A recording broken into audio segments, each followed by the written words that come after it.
CJP എന്ന online പ്രതിഭാസം ഇന്ത്യയിലെ പ്രധാന ചർച്ചാ വിഷയമായി മാറിയിരിക്കുകയാണ്. എന്തുകൊണ്ട് കോക്രോച്ച് ജനതാ പാർട്ടി എന്ന് പറയുന്ന മൂവ്മെൻറ്റിന് പിന്തുണ കിട്ടുന്നു, എന്തുകൊണ്ട് പിന്തുണക്കണം എന്ന ചോദ്യത്തിന് പ്രധാനപ്പെട്ട ഒരു ഉത്തരം ഇന്ത്യയിലെ ജെൻസി രാഷ്ട്രീയം ചർച്ച ചെയ്യുന്നു എന്നതാണ് പരമപ്രധാനമായ ഒരു കാര്യം. വലിയ ഒരു മാറ്റമാണ്. ആ മാറ്റത്തെ അംഗീകരിച്ചേ പറ്റൂ. ജെൻസി അരാഷ്ട്രീയവാദികളാണ്. അവർക്ക് രാഷ്ട്രീയ വിഷയങ്ങളിൽ താല്പര്യമില്ല എന്ന മുൻവിധികളെ തകർക്കുന്നതാണ് ഈ മുന്നേറ്റം. തങ്ങളെ അപമാനിക്കാൻ വേണ്ടി ഉപയോഗിച്ച കോക്രോച്ച് എന്ന ആ പേര് തന്നെ ഐഡൻറ്റിറ്റിയായി സ്വീകരിക്കുന്നു. ഇത്രയും വർഷമായി നമ്മുടെ രാജ്യം ചർച്ച ചെയ്യുന്നത് എന്താണ്?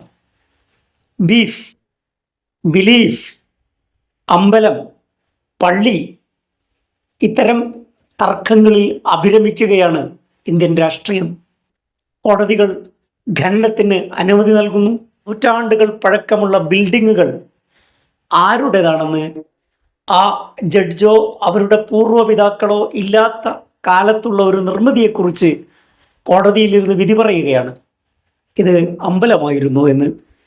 ഇത്തരം വിരോധാഭാസങ്ങൾ നമ്മൾ കണ്ടുകൊണ്ടിരിക്കുന്നു. സിവിൽ കേസുകളിൽ പാലിക്കേണ്ട ഒരു ധാരണ പോലും ഇല്ലാതെയാണ് കോടതികൾ പെരുമാറിക്കൊണ്ടിരിക്കുന്നത്. ഭരണഘടനയുടെ നഗ്നമായ ലംഘനം, സവർണ ഫാഷിസ്റ്റുകളുടെ പൂജാമുറിയായി കോടതികൾ മാറിക്കൊണ്ടിരിക്കുന്ന കാലത്ത് ഇത്തരം ചർച്ചകൾ വളരെ പ്രധാനപ്പെട്ട ഒരു കാര്യമാണ്.